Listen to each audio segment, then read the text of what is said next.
Geri and I have known each other, and we have worked together on a number of projects. So we have a comfortable working relationship, even though it's kind of lots of times it's over the phone or by Zoom, but we do know each other, and we've worked on A3D kind of conferences. So I'd like to just kind of begin at the beginning, Geri, and just ask you, because we've never really had the opportunity to sit down and talk. We're usually working on a project and it's got deadlines or timelines. So I'm really happy to have this opportunity to just listen to you. So if you could just tell me some things about, you know, what kind of a call did you first hear and what were the circumstances of that, and any barriers or opportunities? So let me begin at the beginning.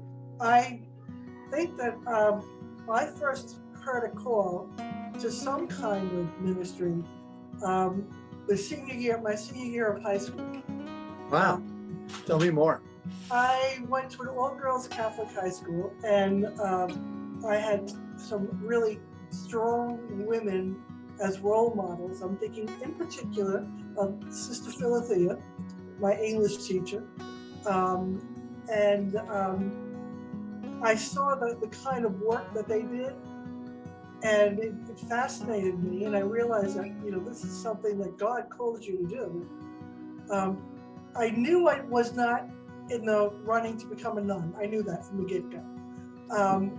And so trying to figure out where one fit in a Roman Catholic family, you know, my mother would love to have an ordained child. She thought it was going to be my brother and not me.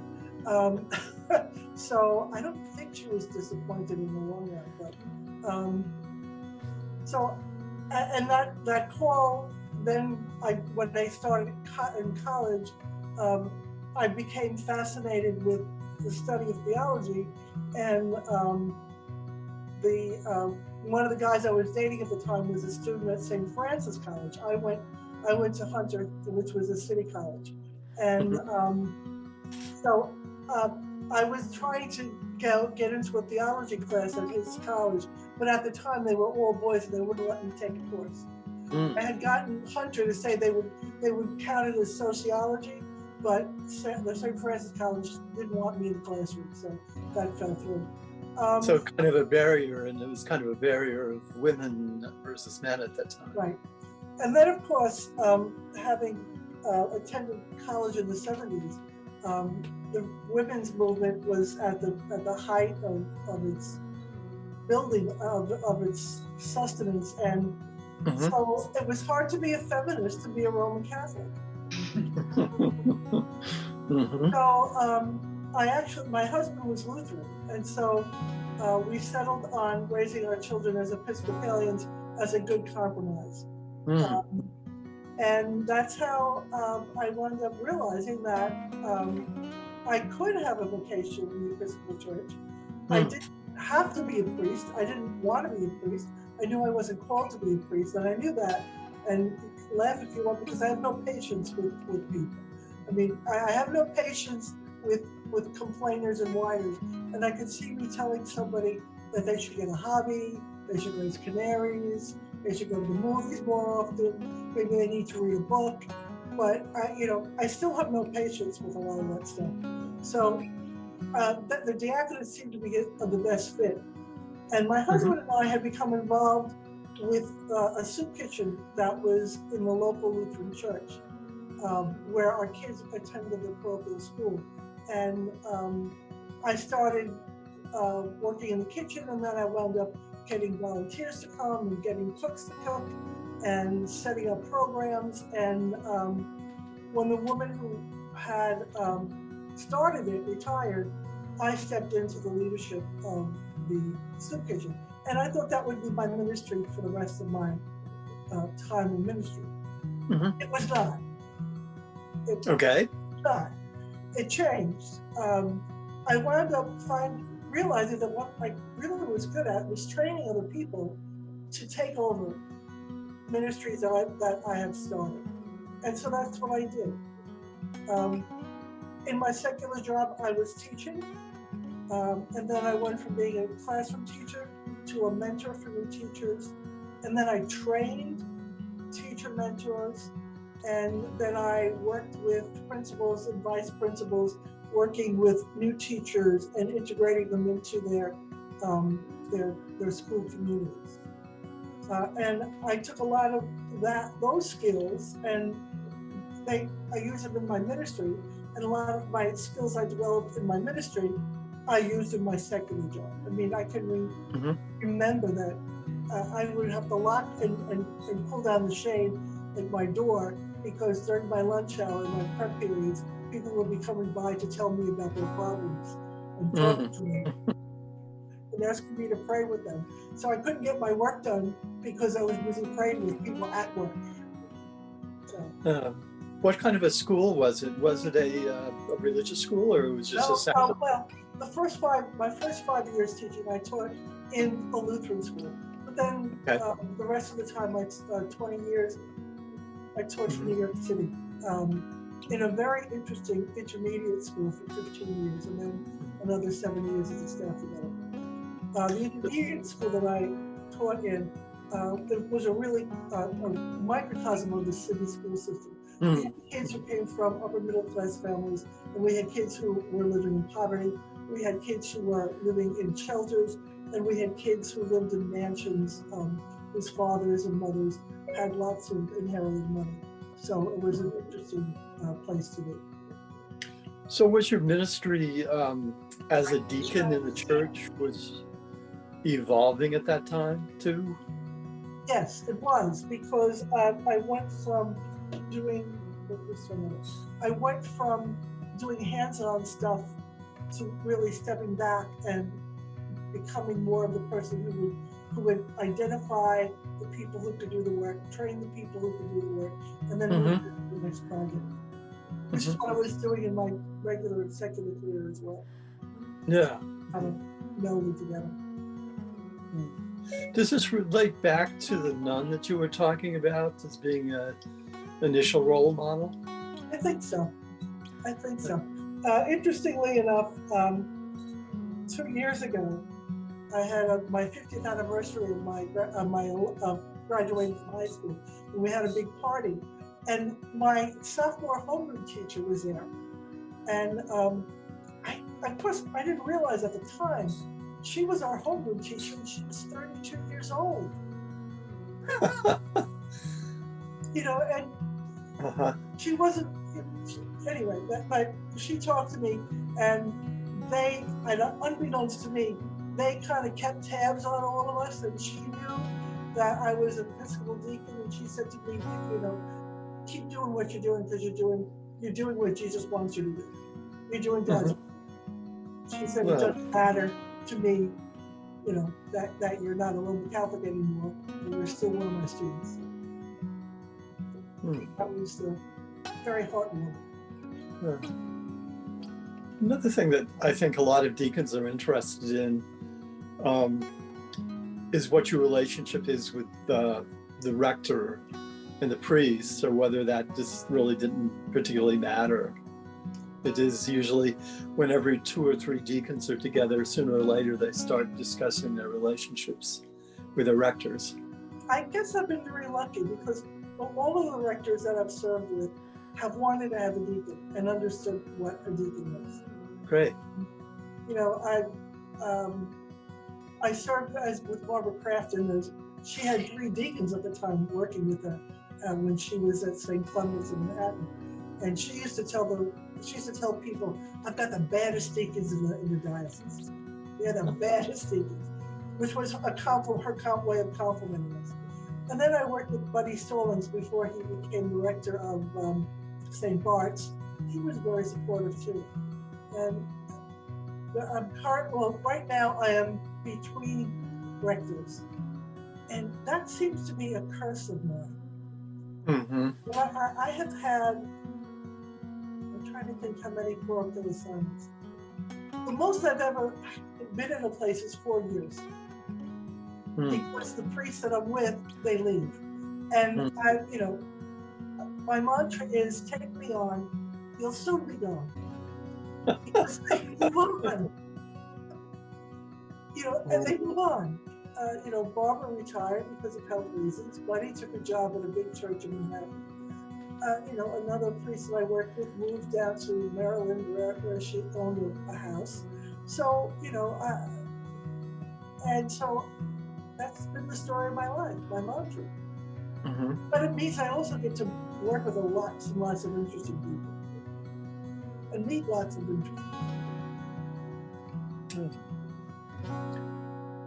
So, I guess the other question is, because you started out in the Roman Catholic tradition and then the husband in the Lutheran tradition and then taught in Lutheran schools, is what's keeping you going in the Episcopal faith tradition? And also, I know you're active to a certain extent in the national church. How does that all kind of draw you in, or not? Well, that happened because Suzanne Watson-Epting's husband, Chris. Oh, yes. He was working at the church center, and they were living in Chelsea. And he would do supply work. After Barbara left St. Clement's, he would come and do supply work there. St. Clement's is a really interesting church in Manhattan because it's in Hell's Kitchen, and the sanctuary is a theater. They turned their sanctuary into an off-Broadway theater. And so you do your Eucharist on the set of whatever the play is that they're doing. So that it's always, you never know what you're going to be walking into. And that's how I met Suzanne. And because Chris would come and he would have so much fun, he would give back the money we paid him. So we loved having him. Yeah. So I met her and we got to talking, and she was the one who encouraged me to get involved with, which was then the North American Association for the Diaconate. So she encouraged me to run for the board, and I did. And from there, it just kept going.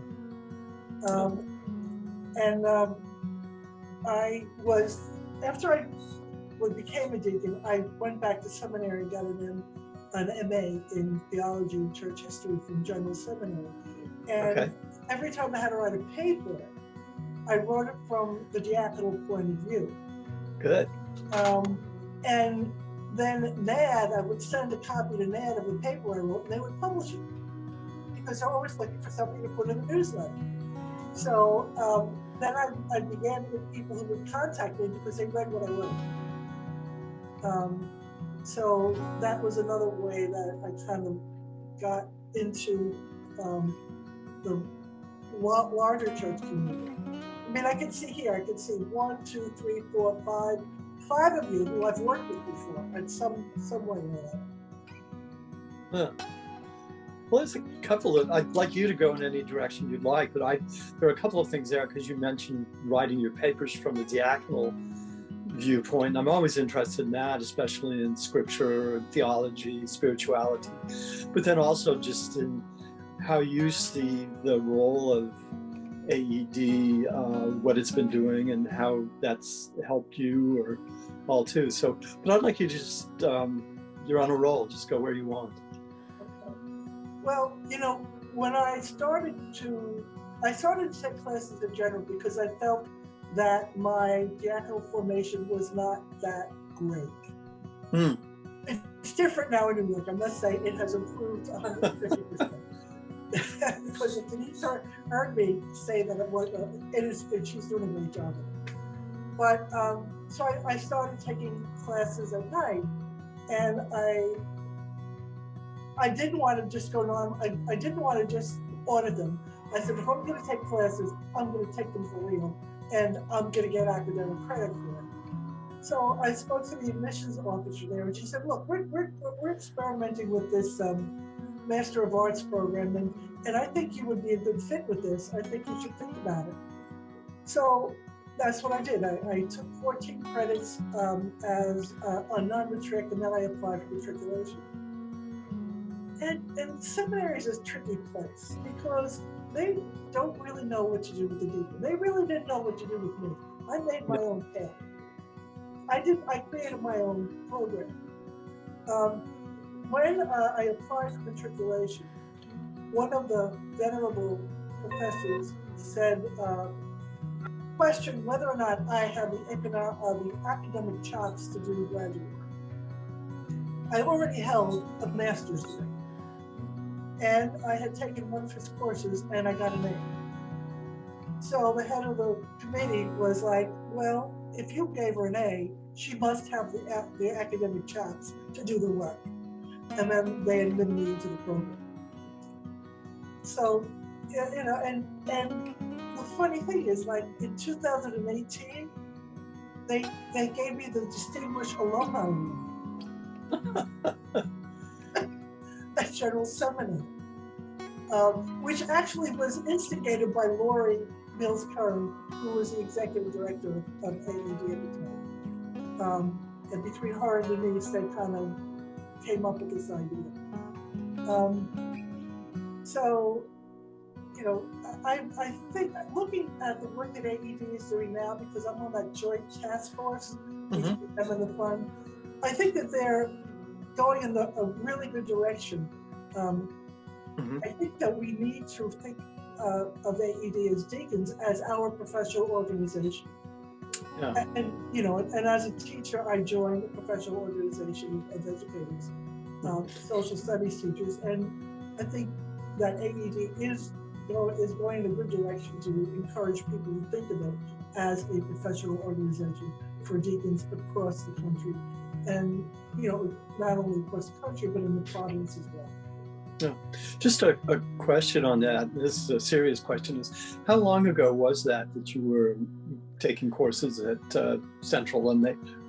General, and they had no idea that of what to teach a deacon?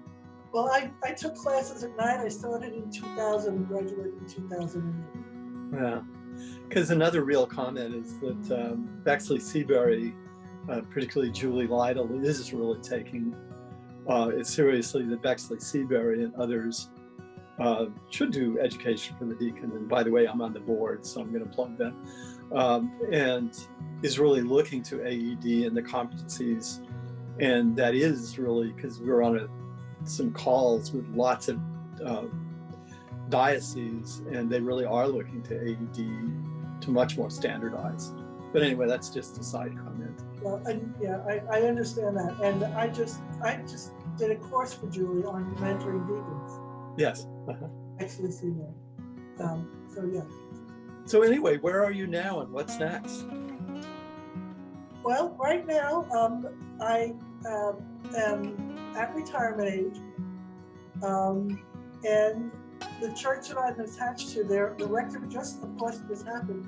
He was there 3 years. The rector just took another call.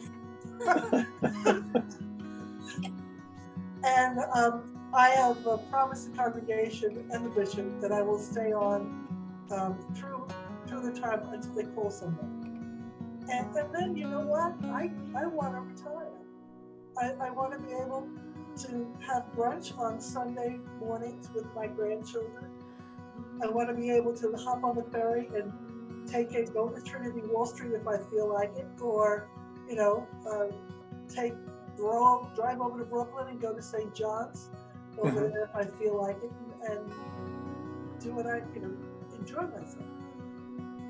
And so I'm looking forward to retiring. My daughter is currently a student at General Seminary in the track for ordination. So, I'd like to be able to, when she gets, when God willing, she's ordained, to be able to sit in the pew and listen to her preach. Great. Okay. Well, I think this is probably a good place to conclude, and I think that was great. I really enjoyed talking with Geri, as I always do, so I wasn't feigning any interest here. But thanks very much, Geri. That was a pleasure. That was fun.